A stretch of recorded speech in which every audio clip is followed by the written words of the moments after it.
Hello गाइजहरु, हामी चाहिँ GIS को लेक्चर सिरिजमा छौं। त्यसै अन्तर्गत आजको टपिक परेको छ हाम्रो चाहिँ vector data and raster data model है। रास्टर डेटा मोडल र भेक्टर डेटा मोडलको बारेमा पढ्ने छौं हामी है। यहाँ चाहिँ धेरै कुराहरु चाहिँ छ है। हामी बेसिकली हाम्रो चाहिँ योमा चाहिँ फोकस चाहिँ केमा छ भनेपछि भेक्टर डेटा मोडल र रेस्टर डेटा मोडलमा छ। तर चाहिँ हामीले यो रेस्टर डेटा मोडल र भेक्टर डेटा मोडलको बारेमा डीपमा बुझ्नको लागि चाहिँ हामीले यो रेस्टर डेटा र भेक्टर डेटाको बारेमा चाहिँ केही कुराहरु चाहिँ हामी जान्नुपर्ने हुन्छ है। The geographical representation of spatial and attributes data in a GIS software takes the form of either raster or vector graphics है। हामी चाहिँ अब जियोग्राफिक रिप्रेजेन्टेसन अफ हाम्रो चाहिँ स्पेशल र त्यसको एट्रिब्युटलाई हामीले चाहिँ देखाउनलाई हामी के भने रास्टर हामीले ग्राफिक्स युज गर्नु पर्थ्यो, के भने भेक्टर ग्राफिक युज गर्नु पर्थ्यो। The difference between the raster and vector graphics is detail below the effect the level of detail visual appears speed of manipulation graphics and storage space required भन्छ है। यो कुराहरुमा चाहिँ हामीले यसलाई चाहिँ डिटेलमै डिफरेन्सिएट गर्न सक्छौं। जस्तो चाहिँ यसको चाहिँ इफेक्ट कतिको छ, यसको चाहिँ भिजुअल एपियल कतिको छ, स्पिड अफ म्यानिपुलेसन कतिको छ, अनि डेटा स्टोरेज कस्तो छ है, त्यो कुराहरुमा छ। अनि हामी चाहिँ के भन्छ aerial photograph and satellite images are generally in a raster format and are use in a GIS to view a detail map at a given instance or for the purpose of digitizing. Raster graphics are predominantly used to display spatial data and use a grid type architecture in terms of storing spatial and graphics value data भन्छ है। Basically के रहेछ त भनेपछि हामी चाहिँ यसलाई चाहिँ स्पेशल डेटाहरुलाई चाहिँ हामीले डिस्प्ले गर्नलाई चाहिँ हामीले रेस्टर डेटा युज गर्छौं र यसले चाहिँ ग्रिड टाइपको आर्किटेक्चर फलो गर्छ र हामीले यसले के गर्छ डेटाहरुलाई चाहिँ ग्रिड टाइपको आर्किटेक्चरमा चाहिँ स्टोर गर्छ। अनि vector graphics are commonly use to represent the features like रोडहरु, रिभरहरु, housing and the like using the point lines and polygon है। Based on the scalable vector graphics provides a linear and detailed approaches to manipulating data. Raster and vector data are frequently used together भन्छ है। Basically के रहेछ vector डेटाहरुले चाहिँ के गर्छ represent गर्छ, जस्तो चाहिँ रोडहरु, रिभरहरु भयो, हाउसहरु भयो। यसले चाहिँ बेसिकली पोइन्ट लाइन एन्ड पोलिगन्सको रूपमा चाहिँ यसले चाहिँ डिनोट गर्छ। यहाँ चाहिँ मेरो एउटा एक्जाम्पल राख्दिएको छु। यसले चाहिँ ग्रिड सेलमा राखिराछ भने यो चाहिँ रेस्टर डेटा भयो। यो चाहिँ यस्तो पोलिगन लाइन्सहरु छ, यस्तो रेसिडेन्शियल एरिया यताउता लेकहरु भनिरा छ भनेपछि यसले चाहिँ के गर्छ भेक्टरमा चाहिँ अलिकति कलरफुल हामी चाहिँ देख्न सक्छौं है, visual representation. The key difference between the raster and vector graphics is how they are structure है। Raster graphics use the pixels or dot whereby the graphics is made up of large number of pixels, each pixels having a location and color value in a grid like format भन्छ है। Basically त्यही नै हो है। हामी चाहिँ raster ग्राफिक्सले के गर्छ डट अथवा पिक्सलहरु युज गर्छ भनेपछि हामी चाहिँ लार्ज हामी चाहिँ उले भेक्टरले के युज गर्छ हामी चाहिँ लाइनहरु, पोलिगनहरु यसले युज गर्छ है। त्यो जुन चाहिँ पोइन्टहरु, लाइनहरुले चाहिँ म्याक्सिमम पिक्सल्सहरु चाहिँ युज गरिरहेको हुन्छ। A vector graphic is rendered by a mathematical manipulation reference by coordinates. Given the different structure of these graphics, the following differences arises as a result भन्छ। यो चाहिँ दुईवटा एक्जाम्पल हो। यहाँ चाहिँ तीनवटा कुराहरुमा चाहिँ अलिकति यसलाई चाहिँ डिफरेन्स गर्न खोजिरहेको छ। स्टोरेज स्पेस है। Raster graphics requires more storage space than the vector graphics if they store a location and colorful value per pixel भन्छ है। हामी चाहिँ के गर्छ भनेपछि रास्टर ग्राफिकले चाहिँ अलिकति बढी है, भेक्टर ग्राफिक्स भन्दा चाहिँ अलिकति धेरै चाहिँ के गर्छ स्टोरेज एरिया चाहिँ लिन्छ। Detail raster images are more detail within a given extent है। However, raster images becomes pixelated if too tight or zoom is applied. Vector images are less details but maintains their original authenticity regardless of extent or zoom है। Basically हामी चाहिँ डिटेलको केसमा हेर्दाखेरि चाहिँ raster इमेजेसहरु more detail हुन्छन् है। तिनमा चाहिँ लट्स अफ जुम क्यापेबिलिटिज हुन्छ भनेपछि हाम्रो चाहिँ भेक्टर डेटाहरुमा चाहिँ के हुन्छ लेस डिटेल हुन्छ, तर चाहिँ त्यसले चाहिँ मेन्टेन चाहिँ गरिराखेको हुन्छ है। त्यसको स्ट्यान्डर्ड चाहिँ मेन्टेन गरिराखेको हुन्छ, तर त्यति धेरै चाहिँ हामी जुम गर्न चाहिँ सक्दैनौं है। त्यसलाई रेस्पोन्सिभमा आउँछ है। Performance and responsive when manipulating a vector image is faster than the raster images है। बेसिकली हामी चाहिँ रेस्पोन्सिभमा चाहिँ हाम्रो रास्टर भन्दा चाहिँ भेक्टर चाहिँ क्वाइट फास्टर हुन्छ। Is the data structure used to render the vector is a mathematically based whereas a raster requires the retrieval of individual pixel value and manipulation of each pixels है।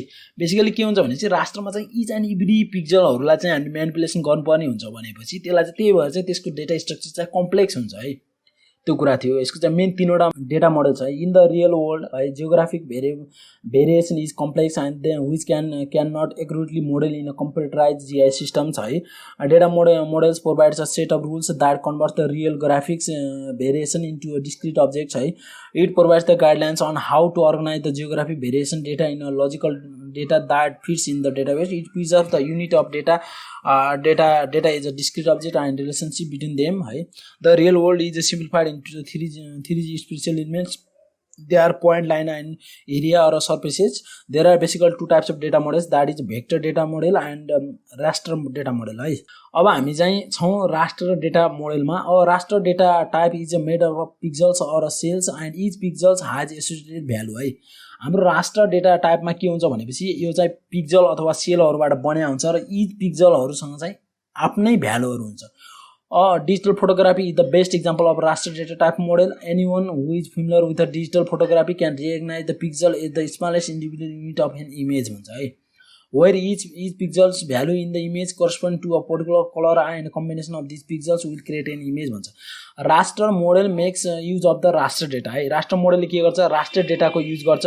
It is based on the pixels and consist of regular grid structure of rows and column है। यसले चाहिँ के गर्छ, यो चाहिँ के हुन्छ, grid structure, regular grid structure चाहिँ फलो गरे हुन्छ, जो चाहिँ केबाट बनिरहेको हुन्छ, रोज र कोलमबाट।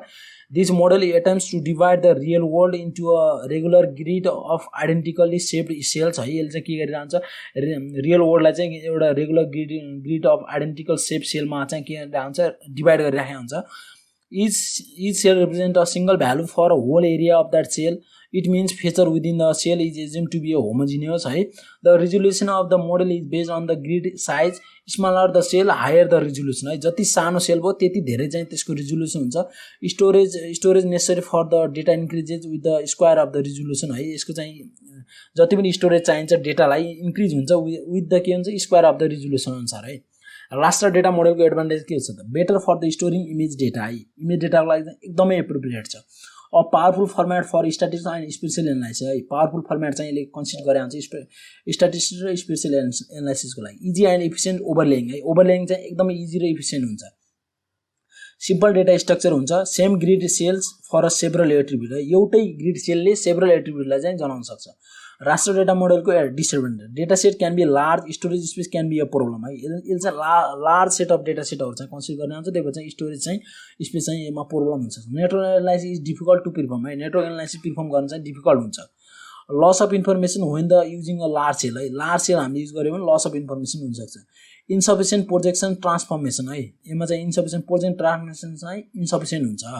Difficult in the representation of topology connection है। यसमा चाहिँ टोपोलोजी कनेक्सनहरूलाई चाहिँ देखाउनलाई चाहिँ डिफिकल्ट हुन्छ है।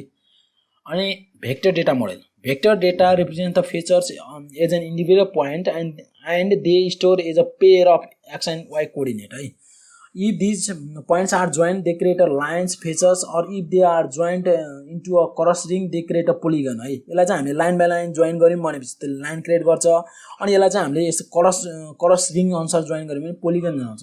But all the vector data fundamentally consist of list of coordinates that define the vertices and paths भन्छ। Vector are frequently use in all kind of application है। सबै टाइपको एप्लिकेसनहरुमा चाहिँ यसलाई युज गरिन्छ। One common area in urban planning है।